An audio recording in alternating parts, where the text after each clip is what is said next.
vamos para louvar, estarem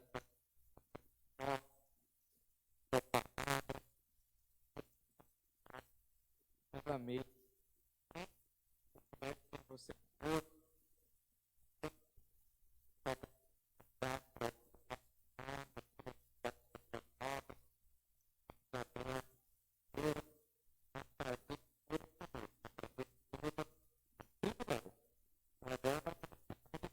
para entrar na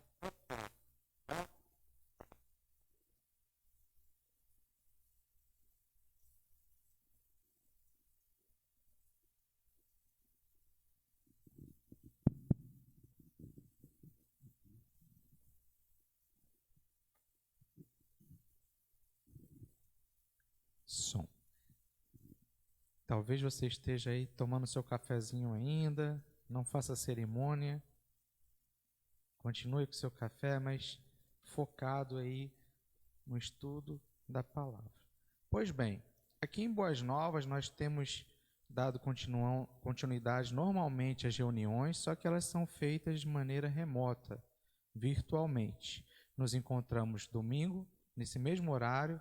Desde já você é convidado a permanecer conosco daqui por diante. E temos estudado na escola bíblica, também chamada aqui internamente Grupo de Crescimento Cristão, essa literatura, Atos dos Apóstolos, os 30 anos que mudaram o mundo.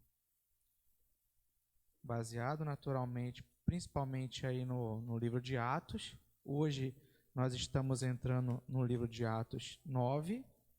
E a lição da nossa revista é a lição de número 8, cujo título é A Conversão Dramática de Paulo.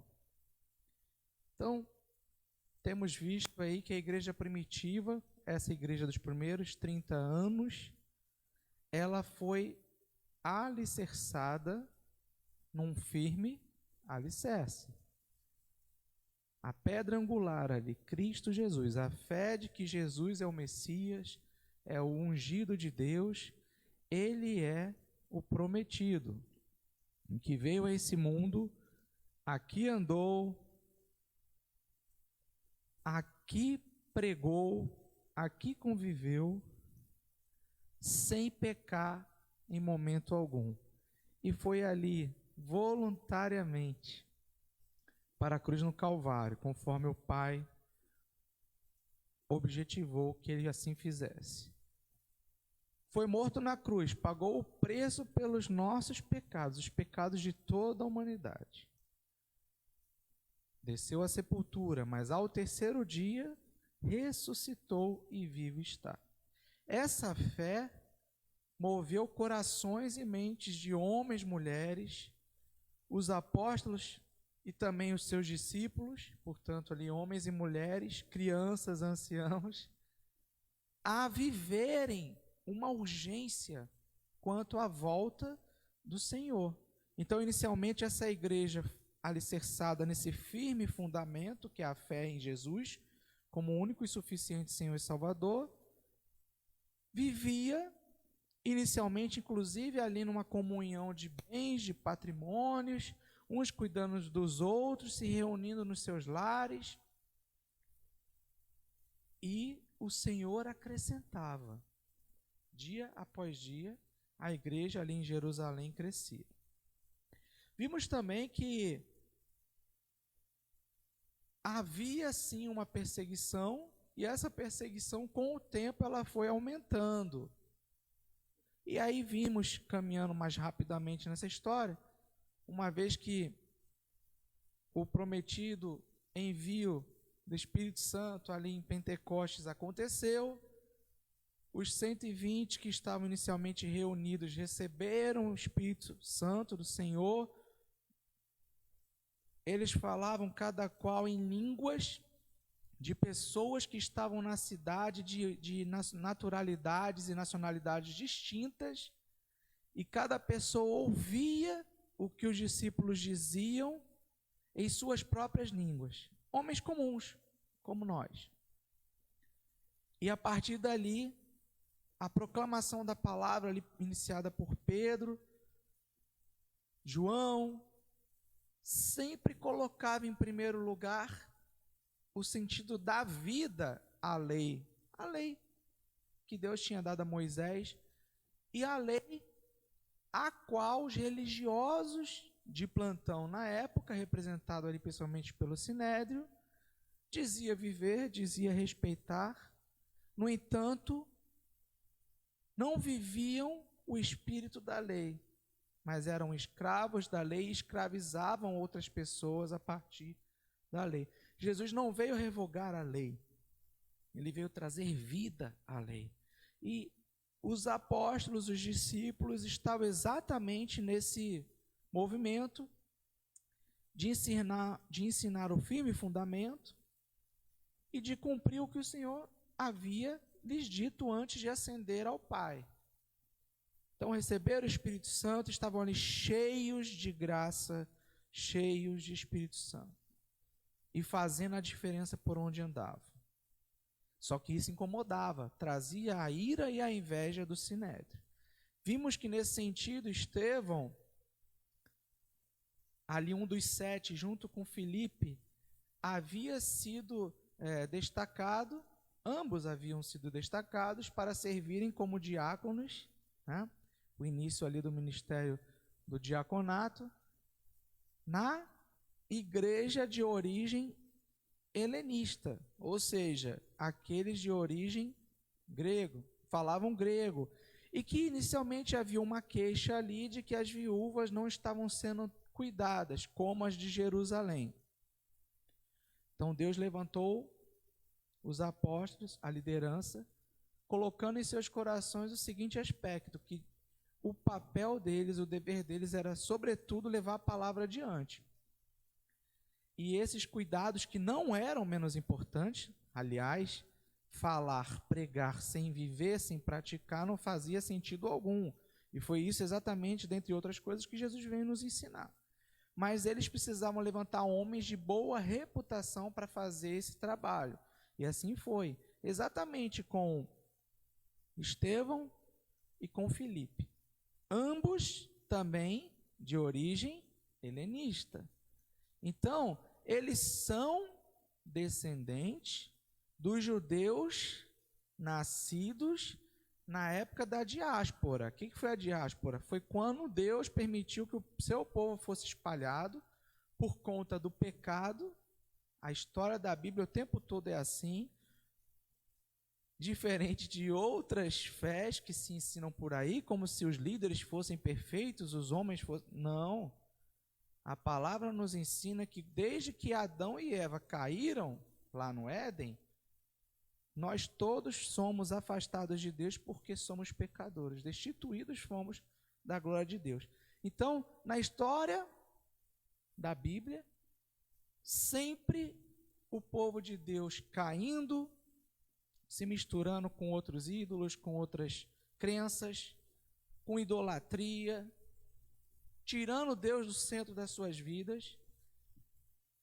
Deus, nessa ocasião, como em outras, espalhou o povo para fora da terra prometida. Então, eles, por isso, são chamados de helenistas. Eles são, e por isso que ali eles foram selecionados para cuidar da sinagoga dos libertos, que eram esses hebreus, descendentes de hebreus, ok? Porém, que haviam nascido fora de Israel. Haviam nascido em Roma, haviam nascido na Grécia, enfim, qualquer lugar que fosse de fora. Por isso vimos lá o caso de Barnabé, que era de Antioquia, né?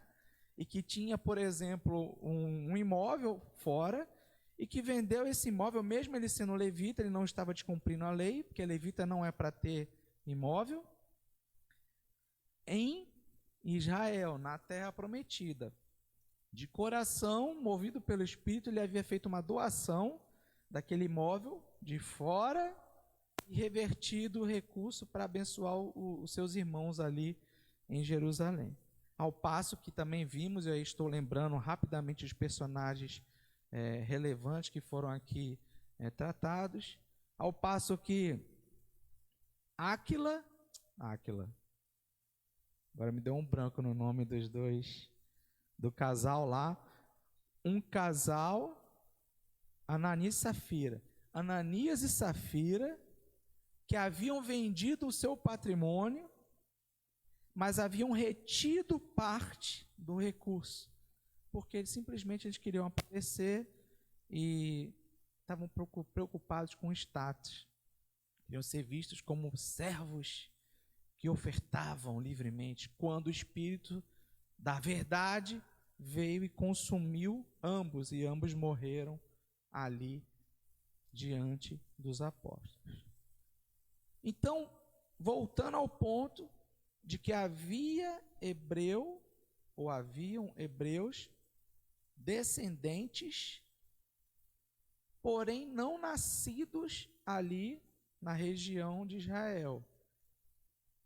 E Deus usou nesse momento que culminou com o apedrejamento de Estevão, que pregava exatamente o que Cristo pregava, que Cristo veio e era o Messias prometido pelos profetas, e mostrando ali os textos, confrontando, e o Espírito Santo de Deus mostrando para as autoridades religiosas, para o povo da época, que aquilo era verdade, mas a despeito disso, o Sinédrio e muitos judeus refutavam essa verdade. Chegamos ao ponto de Gamaliel, num debate lá entre prende Pedro e João, Companhia Limitada. Gamaliel disse: olha, esse Jesus é diferente dos outros que haviam passado por ali antes, recentemente, que haviam causado tumultos para o Sinédrio. Jesus, existia o risco, na visão de Gamaliel, forte, de que Jesus verdadeiramente fosse o Filho de Deus e, portanto, o Messias prometido. Em outras palavras, ele creu, mas ele não seguiu. Isso culminou um pouquinho adiante na falsa condenação, na falsa acusação de Estevão, que pregava as mesmas coisas que Jesus pregava, que Jesus era o Senhor e o Salvador, que o povo de Deus devia se arrepender dos seus pecados e confessá-lo como o único e suficiente Senhor e Salvador. Ele pregava o que Cristo tinha dito, que com 3 dias o templo seria destruído e refeito. Na concepção do Sinédrio, que conhecia as Escrituras, porém não as entendia, ou não queriam entendê-las, que também fica cada vez mais claro que há pessoas, inclusive nos dias de hoje, no nosso meio, que optam por seguirem aquilo que elas acham que é, e não o que é. A palavra é. Aliás, o Senhor se apresentou por diversas vezes: eu sou. Ele não ficou explicando. Eu sou. Sou o caminho, a verdade e a vida. Senhor, quem eu direi que me enviou? Eu sou. Eles escolhiam não seguir. E a inveja, a raiva, o ódio cresceu de tal maneira que foram lá e vitimaram exatamente Estevão. Só que Deus é o Senhor da história. E aquele apedrejamento de um hebreu, discípulo de Jesus, de origem helenista, impulsionou os discípulos a saírem de Jerusalém para irem pregar, para irem também fugir daquela violência, daquela perseguição que estava acontecendo. A exceção foi que os apóstolos não saíram de Jerusalém, corajosamente obedecendo a orientação de Cristo Jesus. Jesus já havia dito e havia feito menção ao Antigo Testamento, que ele não veio jogar fora o Antigo Testamento, e ele mostrava lá que o que tinha sido prometido para Abraão iria se cumprir. Se nós olharmos a Bíblia toda como uma revelação, e ela o é, por isso que você não pode ficar lendo textos isoladamente, querendo fazer teologia em cima disso. A revelação de Deus é que ele criou o homem se ufanou e quis tomar o lugar de Deus, caiu, e Deus o ama, mas o ama de tal maneira que não poupou sequer o seu filho para salvar todo aquele que nele crê. Todo aquele que crê que Deus ama o mundo e que enviou Jesus para pagar pelo preço dos nossos pecados, será salvo. Então essa é a revelação em toda a palavra. E essa frase, assim como as demais citadas, apontam para a salvação de toda a humanidade, independente de nacionalidade. Deus escolheu iniciar ali pelos judeus. Assim ele escolheu. E aquele povo é um povo importante para ele. Cristo Jesus nasceu dali.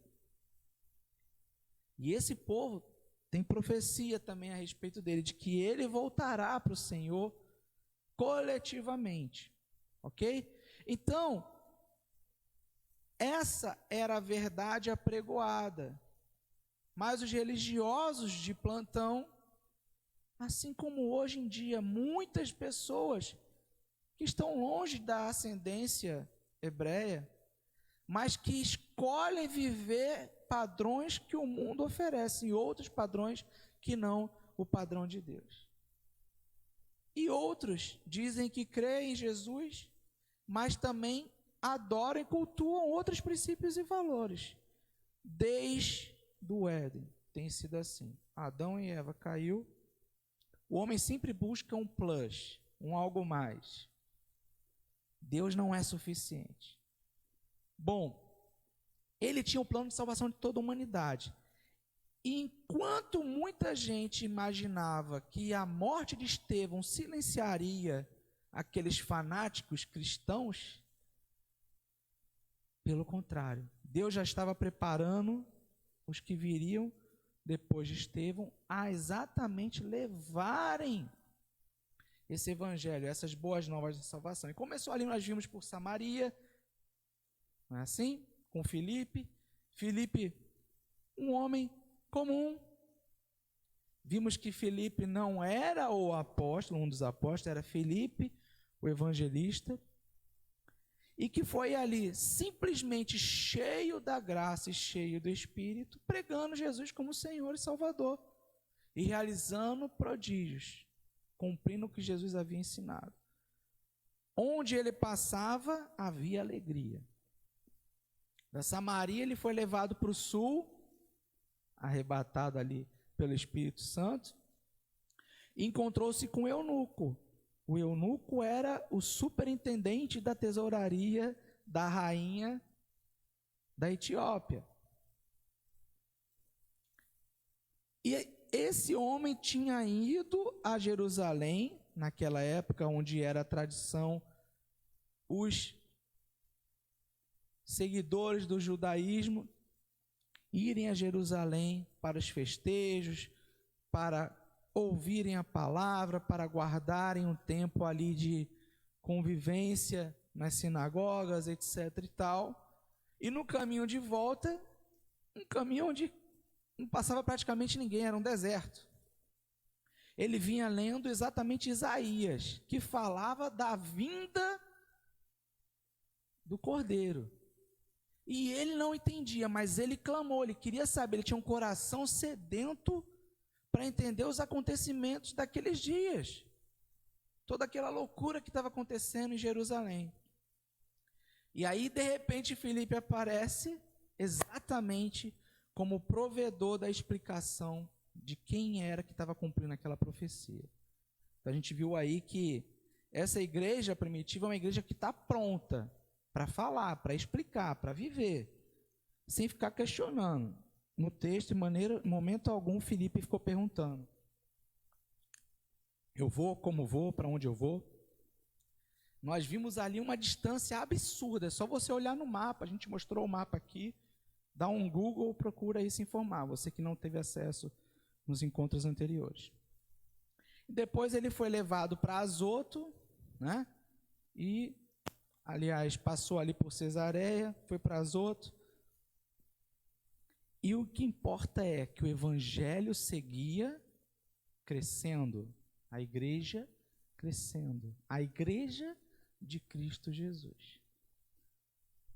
Vimos que lá na Samaria, que a origem histórica era segregada de Jerusalém, porque na época do cativeiro, na época do exílio, aquela diáspora que nós comentamos anteriormente, o povo de Samaria não foi levado cativo. Interessante, né? Às vezes a gente reclama que está no cativeiro.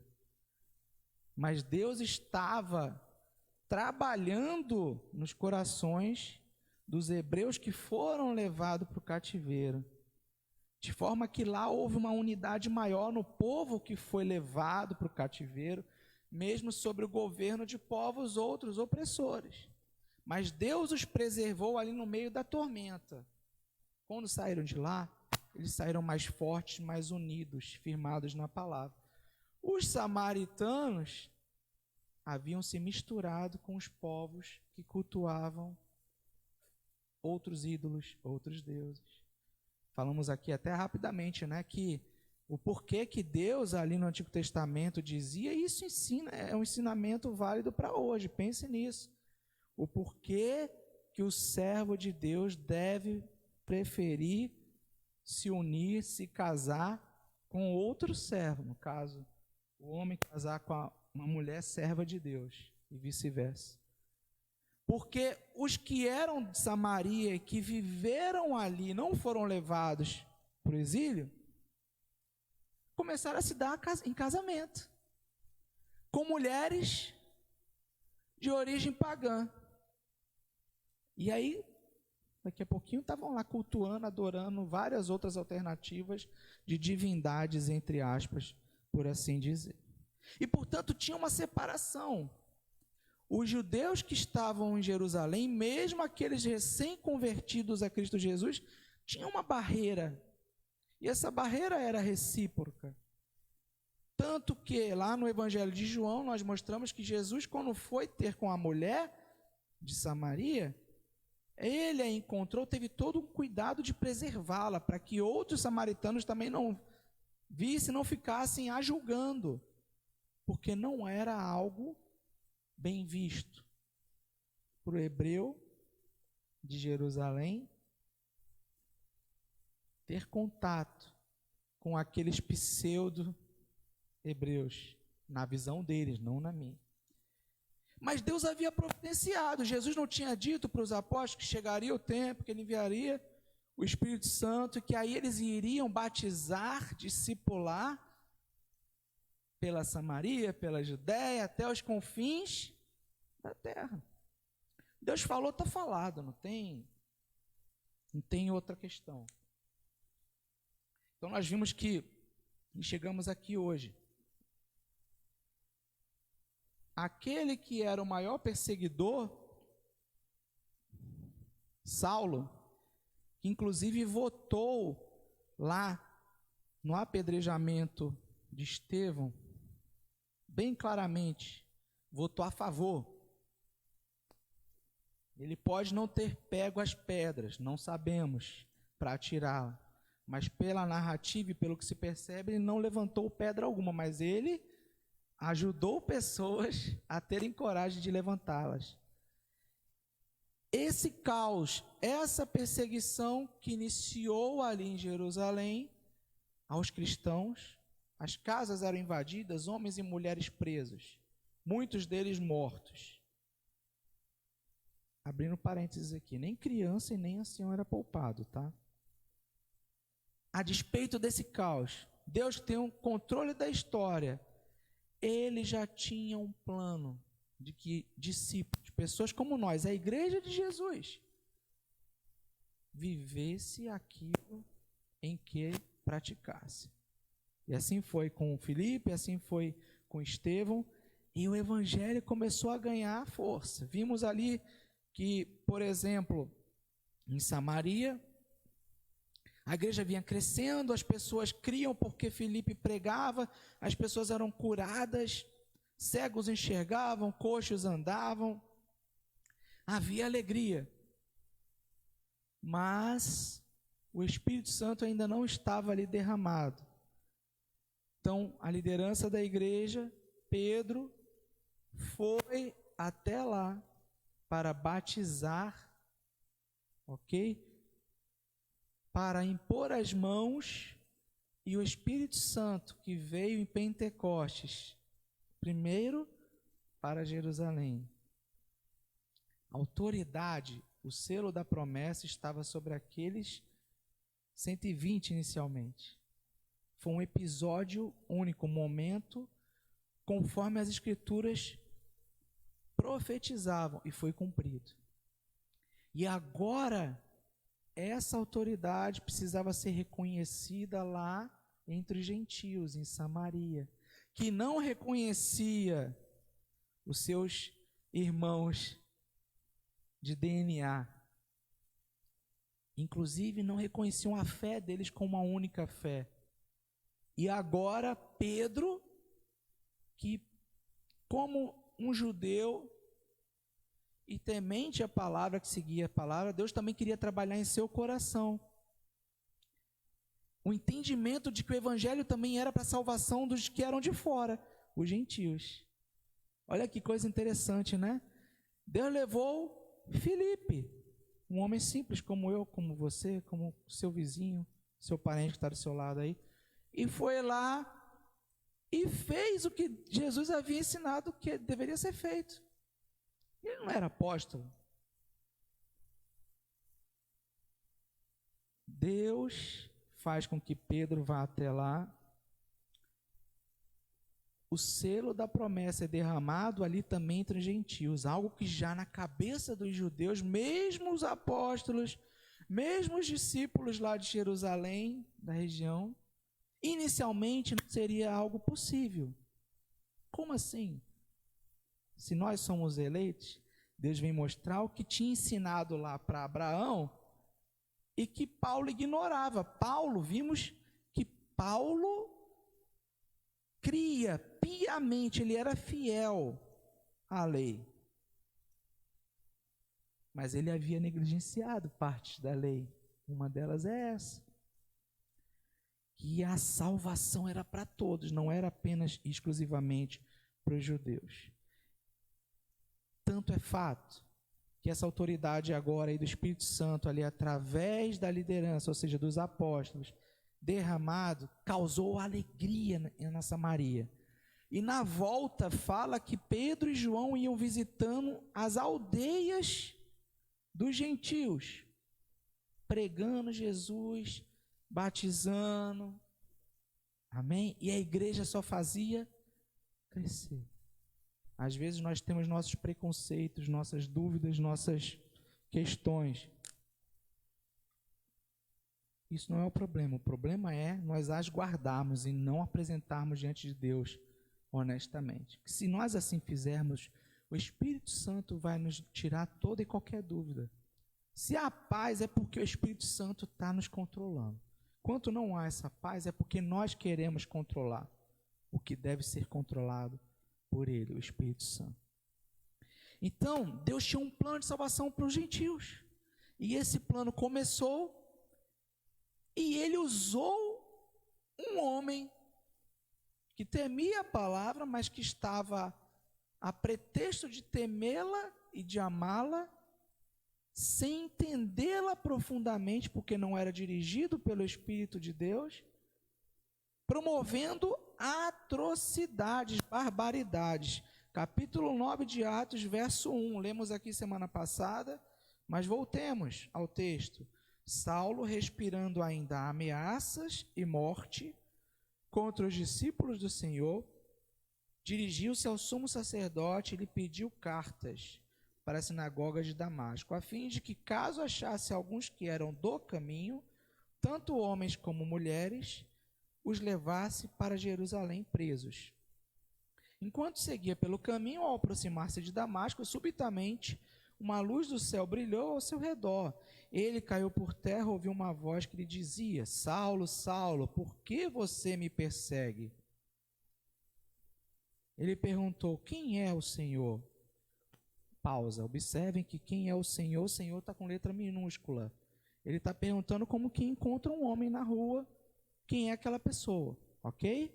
Ele não está reconhecendo que é Deus, ele não está reconhecendo, muito menos que é Jesus, porque ele, apesar de conhecer as Escrituras, ele não as vivia,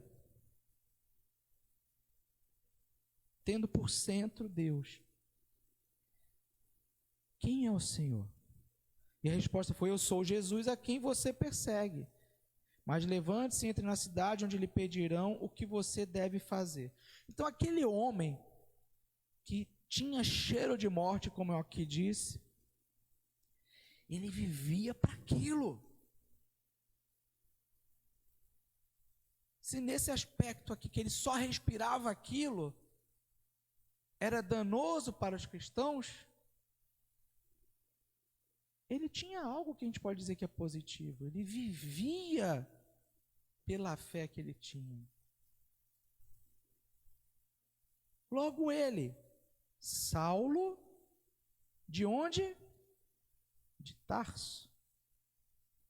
Filho, provavelmente de um pai romano, e que havia prestado algum serviço honroso a Roma, e por isso recebido aquele título. Saulo, nascido entre os gentios. Desde o início lá, Deus o preparando para ser uma bênção para os gentios. Mas sem negar a sua origem, também deveria ser uma bênção em Jerusalém. Ele não enxergava que ele estava por perseguir aqueles que receberam a palavra de salvação e que eram responsáveis por pregarem essa salvação exatamente para os gentios, que é de onde ele também veio. Se religiosamente, se em termos de nação ele não era gentil, isso é fato, porque ele era de descendência hebreia, no entanto, ele havia sido criado, ele nasceu fora de Jerusalém. Isso é interessante. Então, a nossa lição vai muito nos mostrar que é possível você achar que você está aí servindo a Deus, como diz aí a juventude hoje em dia na gíria carioca, está de boa, mas você está dando passos largos em direção exatamente oposta ao centro da vontade do Pai. Saulo respirava ameaças e morte. Ele vivia tanto para aquilo que ele não estava mais contente e satisfeito em perseguir só em Jerusalém.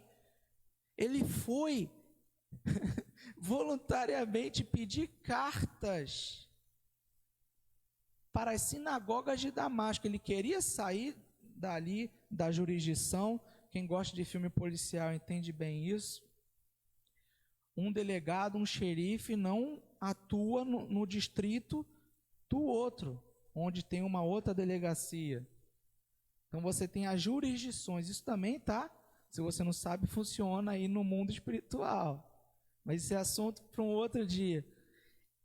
Ele foi, portanto, pedir ao Sinédrio, e ele fazia parte do Sinédrio, muito provavelmente. Caso contrário, ele não teria votado, por exemplo, lá no apedrejamento, na execução de Estevão. Ele foi pedir carta para ir para fora de Jerusalém. Olha só que loucura. O diabo ali conduzindo seu coração, dizendo que ele era o cara e que ele tinha que sair para combater aquele vírus, aquela seita maldita, sob o risco de essa seita crescer por toda Samaria, pela Judéia, e aí tomar o mundo. Mas ele não tinha como reagir a isso.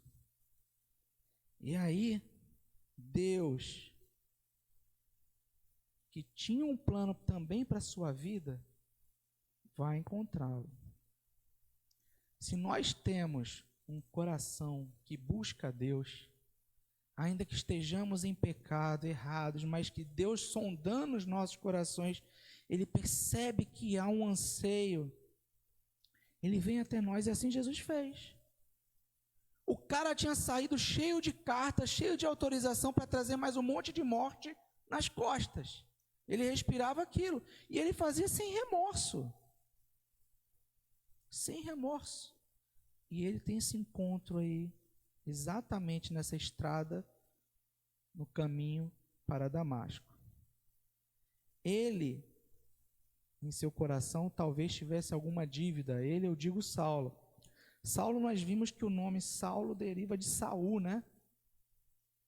Está aí talvez também explicado o tipo de coração que Saulo tinha, né?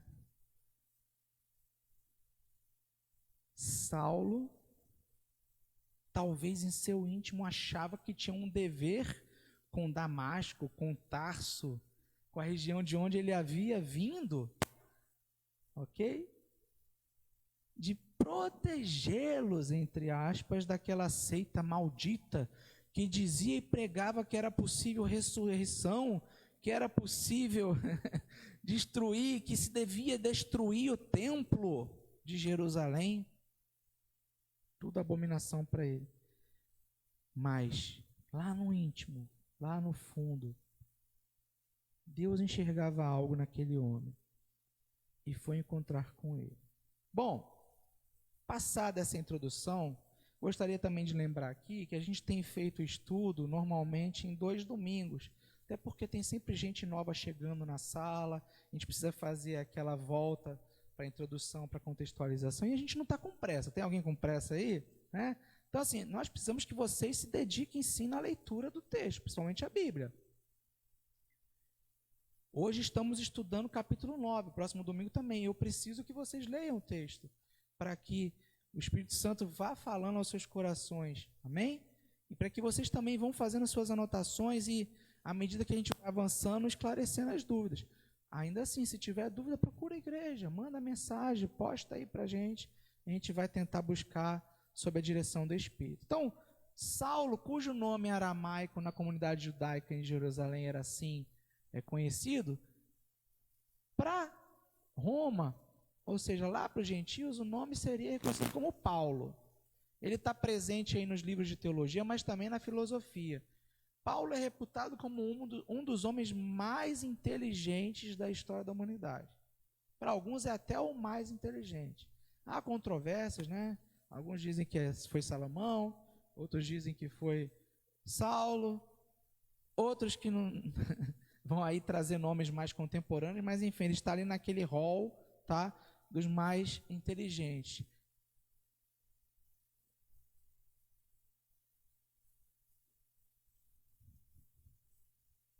E ele deixou aí 13 cartas de sua autoria, o que mostra que talvez alguém ainda esteja aí perplexo. Como foi possível um homem tão duro, de perseguidor, ser levado ao cabeça da pregação das boas novas de salvação? Como era um homem cheio de ódio, cheio de raiva, agora cheio de amor, poder falar do amor de Deus? É o Espírito de Deus.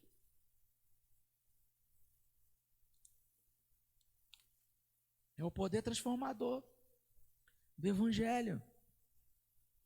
Ele admoestava, e quem ama também admoesta, disciplina.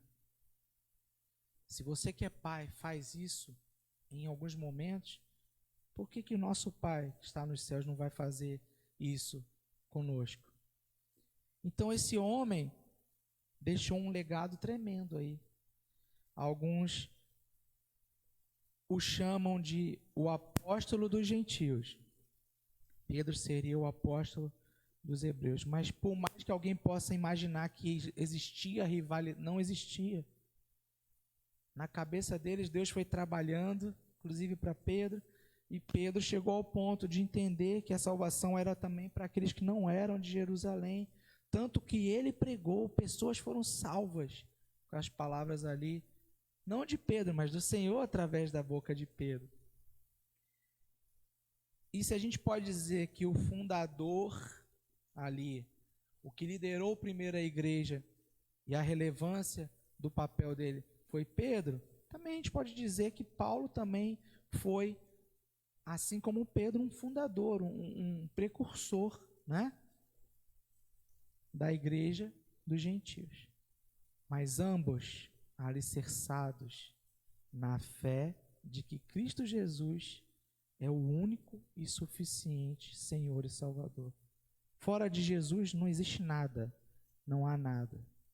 Então, quem fundou a igreja foi Jesus, e tanto é que aqui, quando ele se apresenta a Saulo, esse homem que respirava ódio, ameaças, morte, contra os discípulos do Senhor. Então era contra quem? A igreja. Ele, claramente o texto diz que pediu cartas para as sinagogas de Damasco, a fim de que, caso achasse alguns que eram do caminho, letra maiúscula, caminho era uma das formas que os discípulos eram reconhecidos. Em seu próprio nome já dizia em que eles acreditavam. Aquilo que Jesus ensinou, que Jesus é o caminho. Então eles eram do caminho. Olha que curioso. Ele saiu para matar os que eram do caminho, mas no caminho foi interceptado.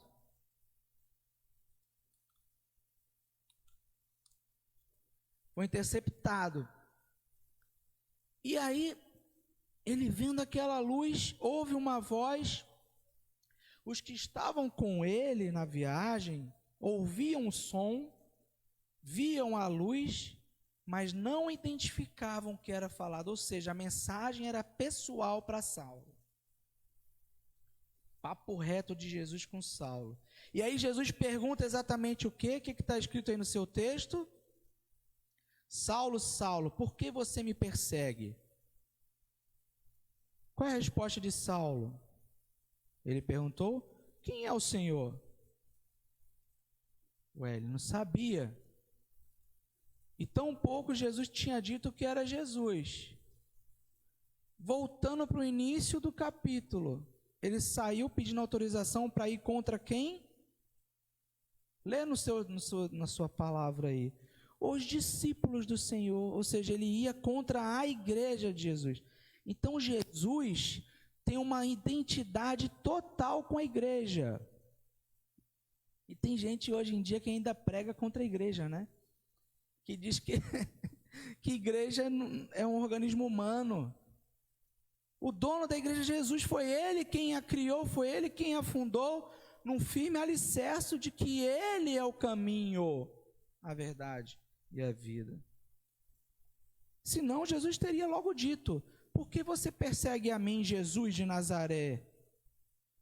Não, ele falou, por que você me persegue? Ele estava indo para matar os que eram do caminho lá em Damasco.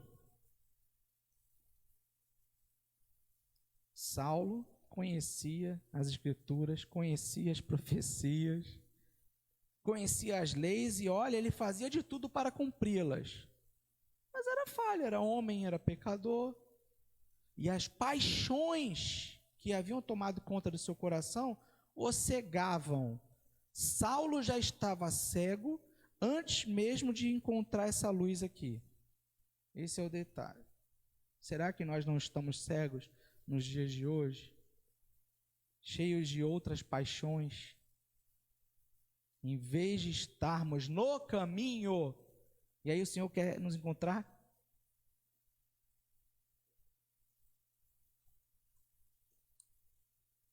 No nosso caminho aqui, que a gente acha que está indo certinho, que a gente está bem, cumprindo a palavra, a determinação, mas a gente está matando, ainda que não com as nossas próprias mãos, mas com palavras, com atitude.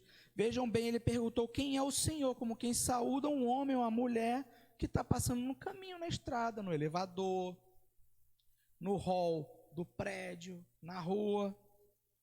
Aí que Jesus se identifica como eu sou Jesus, a quem você persegue. Mais uma vez, ele firma a sua identidade com a sua igreja. Então, quem toca na igreja ou pensa que vai tocar, está mexendo com quem? Com Jesus. As crianças veem um desenho, vira e mexe, elas ficam brincando lá, uma falando com a outra e brincando comigo. Chefão, chefão. Sim, chefão. Sim. Mexeu com a igreja de Jesus, está mexendo com o chefão. A palavra diz que ele é o cabeça, nós somos corpo. Então, o que nós fazemos aqui, o que eu faço sendo parte do corpo, atinge a igreja, o corpo. Esse é o detalhe. A igreja que andava firme e forte crescia porque era cheia da graça, cheia do Espírito de Deus. E não de paixões, de valores humanos. Então, Saulo deixou esse legado, ele foi o primeiro teólogo da igreja, mas ele também foi o perseguidor dos crentes. Está lá, capítulo 8, verso 1. Naquele dia teve início uma grande perseguição contra a igreja em Jerusalém. Que dia? O dia que executaram Estevão. Aliás, deixa eu voltar, porque eu li embaixo do subtítulo, né? A partir do primeiro verso de 8, que é assim: e Saulo consentia na morte de Estevão. Consentir é aprovar, é votar. Naquele dia teve início uma grande perseguição contra a igreja em Jerusalém. Todos, exceto os apóstolos, foram dispersos pelas regiões da Judéia e da Samaria. Alguns homens piedosos sepultaram Estevão e fizeram grande lamentação por ele. Saulo, porém, queria destruir o que, gente? O que está escrito aí na Bíblia de vocês? A igreja. Saulo perseguia quem? A igreja. E aí Jesus aparece. Deve ter sido um susto, né? Imagina o cara todo altivo, forte, poderoso, né? Achando-se o cara, e aí, aquela voz: Saulo, Saulo, por que me persegue? Porque persegue a igreja, está perseguindo a Jesus, simples assim. Então não vamos ficar aqui desesperados, achando que a gente precisa defender a igreja. Está mexendo com a gente, está mexendo com Jesus. A gente tem que ficar preocupado se nós estamos mexendo com a igreja. Se eu estou interferindo no crescimento da igreja, porque o crescimento vem do Senhor, não vem de nós. Como é que eu interfiro? Primeira tarefa que Saulo vai receber, a mesma que a igreja primitiva recebeu desde o início: orar, jejuar. Ele ficou lá por 3 dias, só ouvindo Deus, orando e jejuando, até que Ananias viesse. Olha que coisa, né? Então, ele perseguia a igreja. Verso 1 e 2 a gente já leu de 9. Com a morte de Estevão, consentida por Saulo de Tarso, foi inaugurada a segunda fase ali do plano, né, de Deus para a salvação da humanidade. Então, a gente vê claramente que Deus tinha o controle de tudo. Apesar da ferocidade do maligno que encheu o coração de Saulo, e o texto ali fala: Saulo, porém, assolava a igreja, entrando pelas casas e arrastando homens e mulheres, encerrava-os no cárcere. Nos textos, lá no grego, no original, essa palavra assolar significa e tem um relacionamento que se reporta, inclusive no Antigo Testamento, com a destruição total. Não era negócio de ficar dando umas açoitadinhas, não, gente. era destruir. Saulo tinha uma missão clara para a sua vida. E ele a perseguia. Ele a perseguia. Noite e dia. Sem parar. Pois bem, o diabo diz que veio para roubar, para matar, para destruir. Mas o Senhor Jesus diz que veio para que nós tivéssemos vida e vida em abundância. Então, aqui é a região, à direita, as setas mostram o percurso que Saulo vai fazer, né? E aqui é num plano maior, a região, para depois você dar uma conferida. Aqui está Damasco, por aqui assim está Tarso, onde ele nasceu, né? Então, esse é o mundo mais relevante naquela época, onde havia o comércio forte internacional, a economia, as filosofias, as doutrinas todas circulavam por aqui. Aqui é Antioquia, tá vendo? De onde veio Barnabé, né? Saulo vai trazer, agora na fase 2 do plano de salvação para a humanidade, o eixo de Jerusalém, do evangelismo, para os povos gentios. Ali vai ser a base dele inicial, vai ser Antioquia. Por quê? Porque Deus deu as costas, não gosta mais de Jerusalém. Não. Porque Jerusalém deu as costas para Deus. Deus é fiel às suas promessas e Ele há de cumpri-las. Mas agora, passado aquele tempo, Jesus havia pregado aqui, foi condenado, foi crucificado, subiu aos céus. Aliás, foi crucificado, ressuscitou, foi visto aqui, mais de 500 testemunhas oculares. A história assim registra. Ensinou, fortaleceu a sua igreja, deu as instruções, ascendeu ao céu, mandou o Espírito Santo, Pentecoste aconteceu. As nações embasbacadas ouviam ali representadas, cada uma em seu idioma, a palavra de Deus. E ainda assim, Jerusalém preferiu não reconhecer Jesus como Senhor e Salvador. Então agora muda o eixo do centro do envio.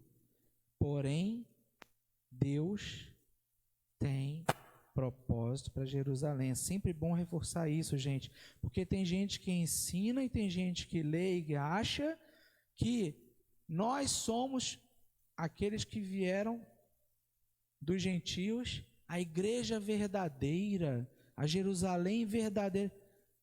Deus prometeu para Abraão que a partir da sua descendência viria salvação para toda a humanidade. Deus não está tirando a sua promessa, a sua profecia. Então, conforme a palavra ensina, haverá salvação sim.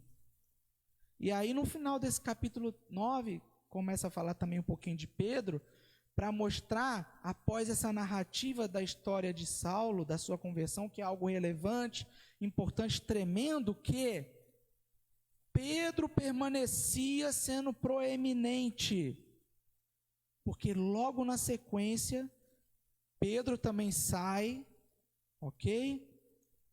E tem lá o episódio de Tábita, que havia morrido e é ressuscitada. Há também a cura de outra pessoa, feitos pelo Espírito Santo através de Pedro. Então Deus não estava, ao iniciar Saulo na jornada de salvação para os gentios, negando, abolindo, esquecendo os judeus de forma alguma.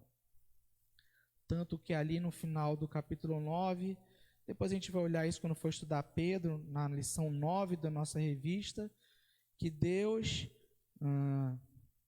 levou ali Pedro exatamente para aquela região Jope, que está sendo falado aqui, e que é hoje a região de Tel Aviv e Yafo, que é por onde, assim como o evangelho saiu de Jerusalém e tomou esse caminho, Samaria, Judéia, confins da terra, a porta de saída de Pedro ali foi por essa região Tel Aviv e Yafo, também será a volta por ali. Amém? Então, ele não esqueceu. Tá aí, os mapas estão aí, gente, é só vocês olharem. Porque existe uma polêmica tremenda, né? Não, eu não tenho fé, eu sou ateu, ou eu tenho mais ou menos. Não, a ciência tem prevalência sobre a fé, a religião. Ora, Deus criou tudo. Ele deu a sabedoria. Ele é o Senhor da sabedoria. Então, Ele nos dá ferramentas para sim nós estudarmos, crescermos, mas acima de tudo para a honra e glória dEle. Não podemos nos voltar contra o Criador e achar que nós somos mais sábios, senão faremos igual Adão e Eva naquela ocasião. E qual foi o produto daquilo? Não, a história não é bem assim. Está aqui a história na nossa cara. É só a gente olhar as Escrituras, ler, vai ver os registros fidedignos.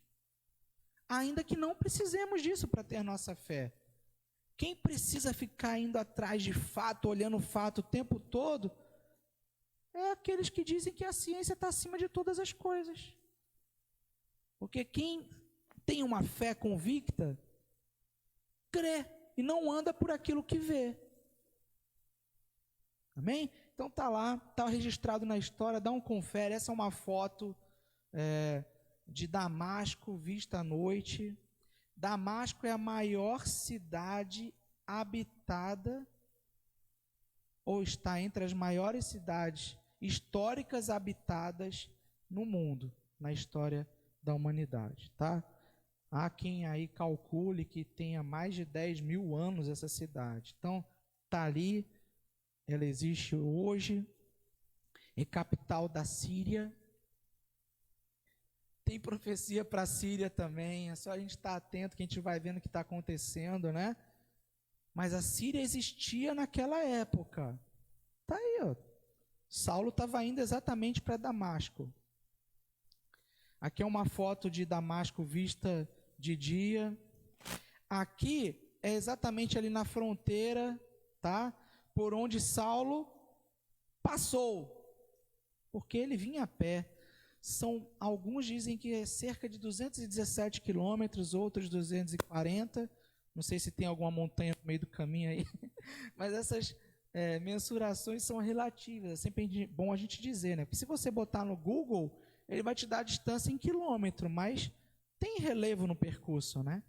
Então, Saulo provavelmente estava no caminho para Damasco, passando ali por aquela região, tá? Aqui nessa foto, você vê à direita, é a entrada da cidade antiga, a cidade histórica.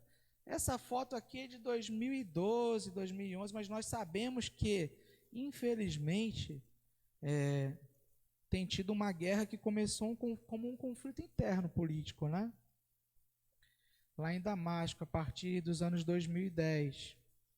Mas isso movido lá num conflito, pedindo a renúncia de Bashar al-Assad, né? Vocês devem ter ouvido falar esse nome em algum momento. E em meados de 2015, 2016, grandes e grandes regiões ali foram destruídas. Não apenas o entorno de Damasco, mas a Síria como um todo vem sofrendo muito, tá? Então, tem profecia de Isaías a esse respeito também. Se você olhar no Google, você vai ver. Aqui é o local onde se localiza, melhor dizendo, o domicílio onde se localiza, onde se situa, o que seria a casa de Ananias. Virou até capela ali, né?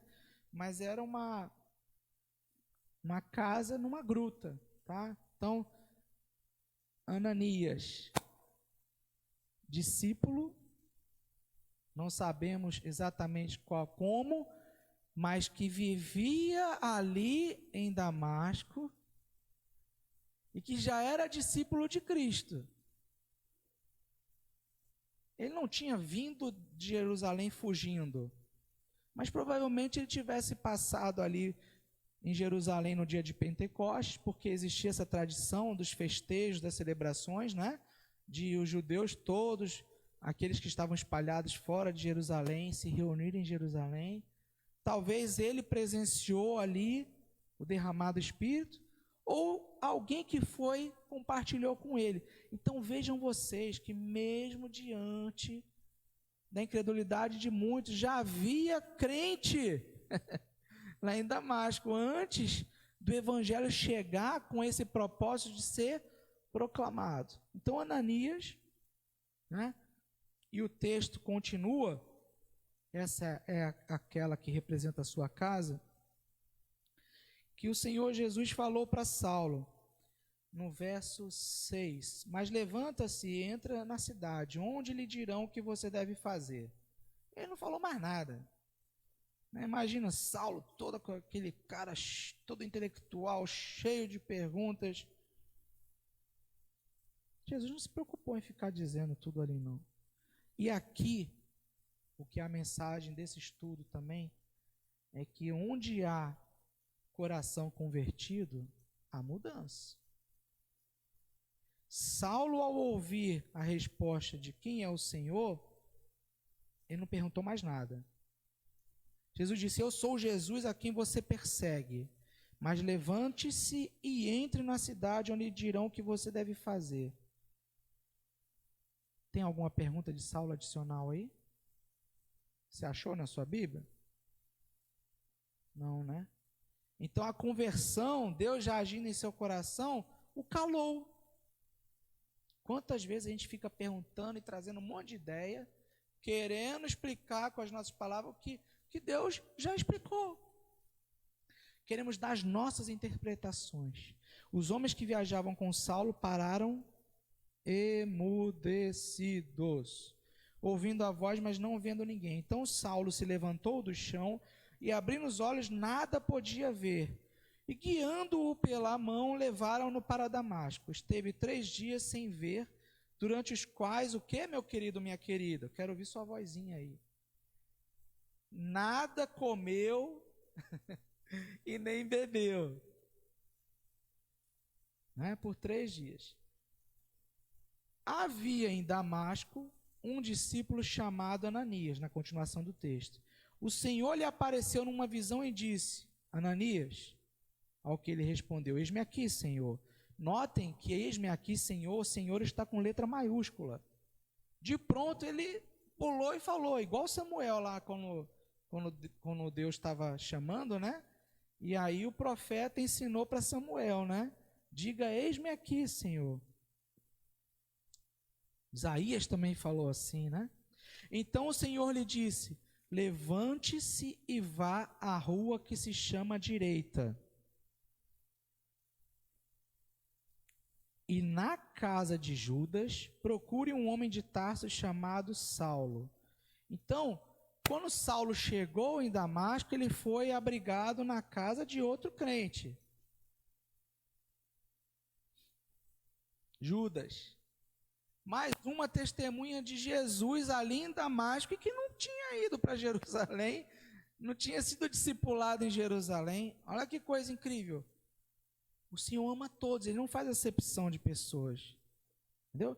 Então, certamente no Vaticano tem gente, né, que o Senhor já chamou para si, e que tem seu coração convertido, está esperando só a hora certa de levar essa palavra e ver a salvação ali no Vaticano.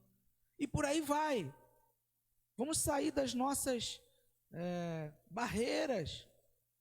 Nada impede o poder de Deus, mas é preciso nós o obedecermos, crermos, orar, jejuar, perseverar. Então, na casa de Judas, procure um homem de Tarso chamado Saulo. O que Saulo estava fazendo, além de ficar 3 dias sem comer e sem beber? Minha Bíblia está dizendo aqui, ó. Não sei a sua. Ele está orando. E numa visão viu entrar um homem. Ele já tinha visto na visão um homem entrando, chamado Ananias, e impor-lhe as mãos para que recuperasse a vista. Ananias, porém, respondeu. Houve uma genuína, como vou dizer, objeção. Aliás, fundamentada aqui entre nós, porque a reputação de Saulo era a mais terrível possível. Senhor, de muitos, não foi de alguns, de muitos tenho ouvido a respeito desse homem, quanto mal tem feito aos teus santos em Jerusalém. E aqui em Damasco ele tem autorização dos principais sacerdotes para prender todos os que invocavam o teu nome.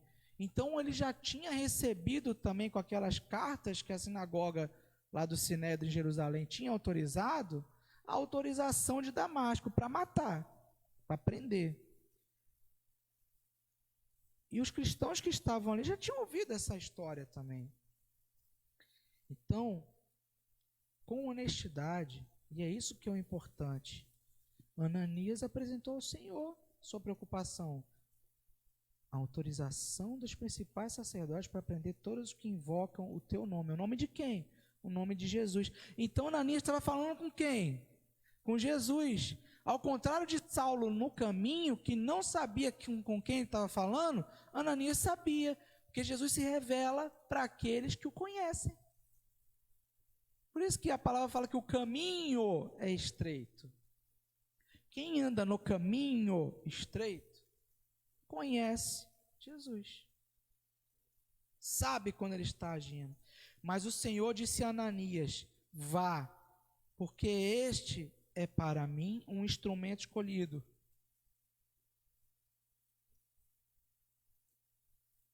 Para levar o meu nome diante dos gentios e reis, bem como diante dos filhos de Israel.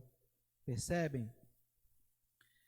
Jesus o havia escolhido para levar o seu nome diante dos gentios, diante dos reis e também dos filhos de Israel. Então Ananias foi e entrando na casa, impôs as mãos sobre Saulo, dizendo,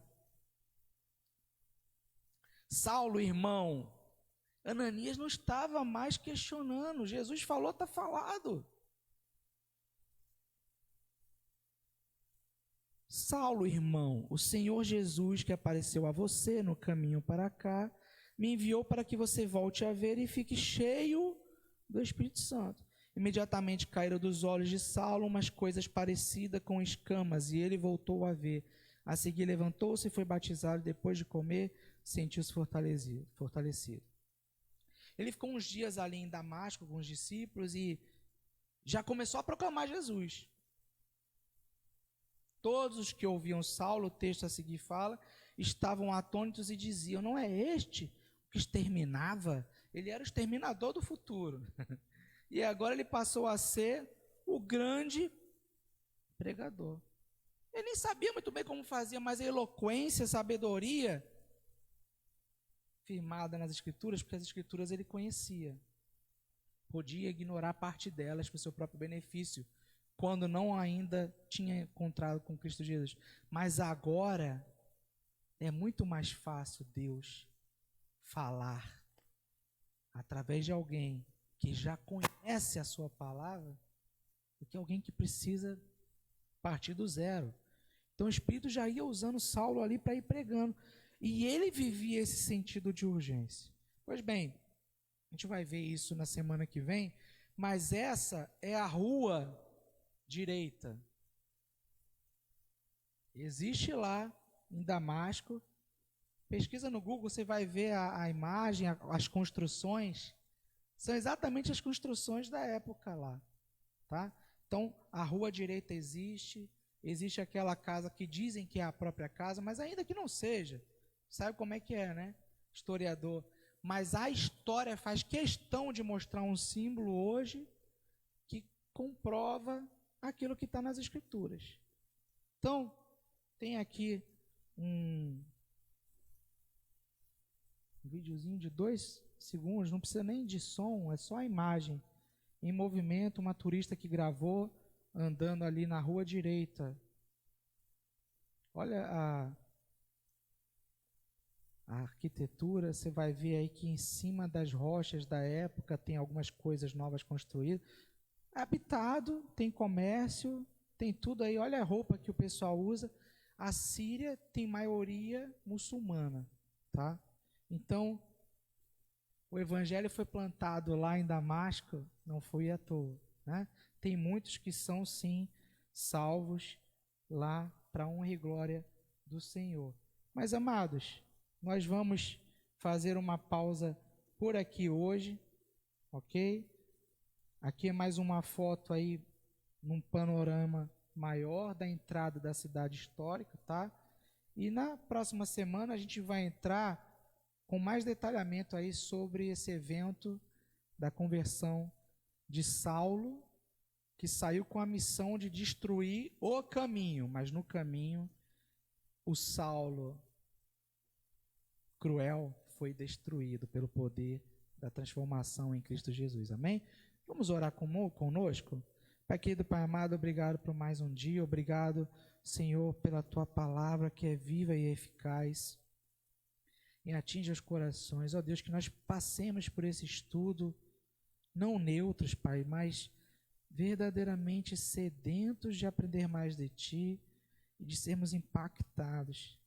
Que haja em nossos corações, tal qual houve com tantos homens ali, desde a da época da igreja primitiva, um impacto em nossos corações, nos convertendo de nós mesmos, de outros caminhos que temos percorrido ou com os quais temos flertado, e que definitivamente voltemos para o caminho, a verdade e a vida que é Cristo Jesus.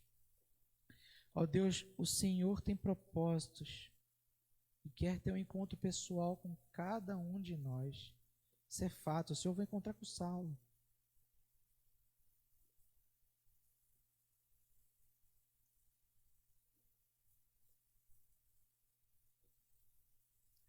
E o Senhor quer encontrar com corações, sejam eles duros, teimosos, sejam os nossos corações como forem.